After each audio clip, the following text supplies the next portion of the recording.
Hey everyone, James here again, and if you've been paying attention to social media, you'll know that TikTok is all the rage. But is it worth your time?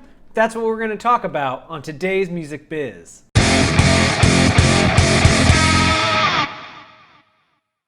TikTok, as many of you already know, is one of the most popular social media platforms in the world. With over 1 billion global downloads and more than 500 million monthly users, the TikTok community is a sprawling and diverse collection of independent content creators who are making videos often set to music and sharing them with the world. And in the last year, TikTok has been responsible for a ton of big stories in the music business. The most popular is probably Lil Nas X, whose hit single Old Town Road found its initial viral fame on TikTok. And then there's Blanco Brown with the Get Up, Stunna Girls Runway, and more examples of artists who are starting to break through the mold by having a presence on TikTok. But is the platform right for you? That's what we're going to discuss today. Now, the reasons why artists would want to be on TikTok are fairly easy to understand. The vast majority of TikTok users fall between the ages of 16 and 24 years old, the most impressionable and the hungriest market for new music fans. And of the people that use the app, 30% of them open it every single day and spend at least 52 minutes browsing videos. Now that's a lot of content when you consider that the average TikTok video is 30 seconds or less in length. So people are watching hundreds of clips every single day. And when they find a song they like, it is very possible that they will seek it out on other platforms. Now, I am usually a big fan of artists trying every platform that comes out to see if their community is there or if it's easy for them to develop a community around their music. However, there are several big red flags when we start thinking about TikTok in terms of how much time people should be investing in it if they want to develop their careers. First and foremost, TikTok is not paying musicians for their music. Remember how I said that Lil Nas X first found success on TikTok? Well, despite the fact that there are hundreds of millions of videos set to Old Town Road, the rapper has never actually made a cent from TikTok itself. No artist has. You see, TikTok falls in this gray area because it's not technically a music streaming service, though it relies heavily on music for the content that its users create, so it doesn't actually have to pay any artists. In fact, it doesn't even have to worry about copyright infringement. There are thousands of sounds on TikTok that are from recordings owned by musicians that have been uploaded by fans or people who just thought the audio was humorous or in some way interesting, that is now proliferating throughout the platform without the artist receiving credit or compensation for their work. And that's not really cool in 2020. The second thing you really need to be thinking about before you start investing time in TikTok is whether or not your music meets the criteria for something that is likely to do well on the platform.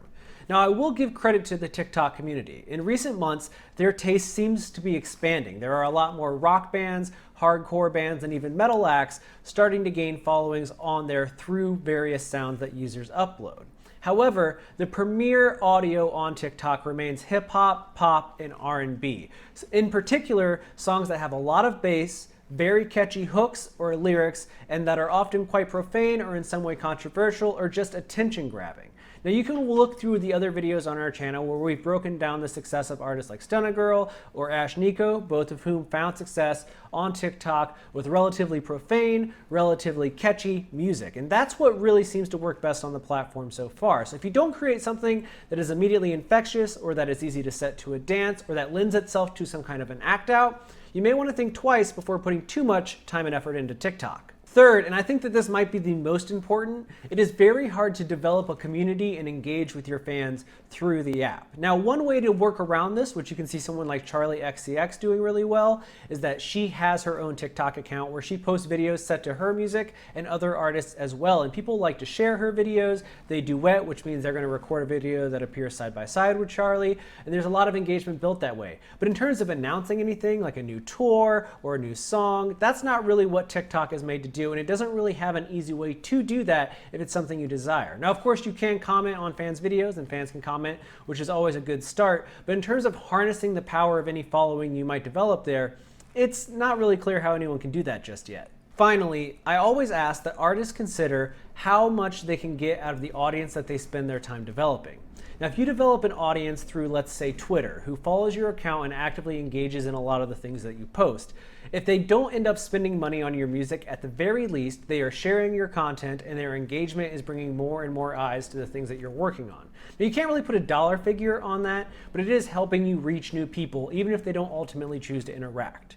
On TikTok, however, if you have people who are sharing your audio, if that person decides they want to take an interest in the audio that they discover, there's no clear-cut way to do that just yet. They have to go to Spotify or Google or YouTube and just start typing in the lyrics that they hear and hope that the song comes up. Now, in a lot of cases, the music on TikTok doesn't actually have the correct artist or title. And you could upload your own music, which would obviously help people find the song, but they're still going to have to take those extra steps of going to another service, looking up your music, finding the song in question, and then listening to it.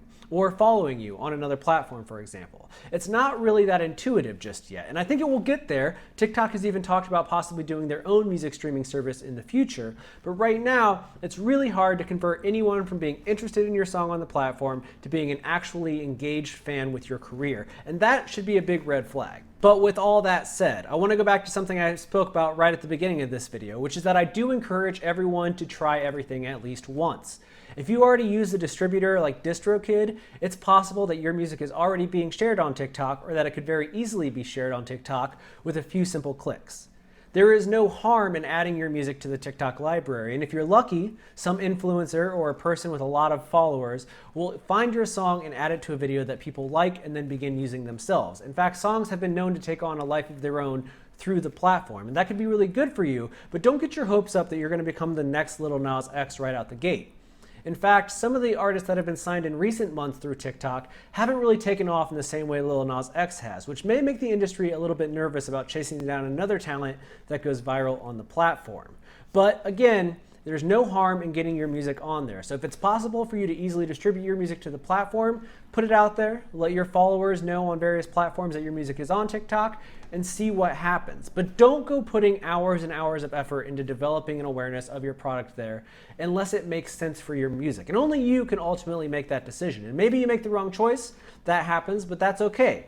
Life is about learning, and a career in music is about learning as well. So take the chance if you want, but don't put too much time and investment in it just yet until you start to see results. I also want to quickly add that I am a big fan of TikTok myself, and I think the company will continue to develop in interesting ways that may better engage artists as we move forward. The parent company of TikTok, ByteDance, is planning to launch its own music streaming service at some point this year, which means it's very likely that you will be able to click on a song within TikTok and have it open in a streaming service, at least ByteDance's streaming service, in the months to come, which would be a huge game changer for artists that are interested in promoting through the platform. But for right now, that stuff's not really there yet. The infrastructure that they need to really be artist friendly just doesn't exist. But it could, so just be patient and we'll see what happens. And if you're anything like me, it's really hard to keep track of this stuff. So don't worry so much about keeping up with every single TikTok update. Just take a minute and click the subscribe button down below. MusicBiz exists to help you find success in the music industry, whether that be by understanding what's happening in it,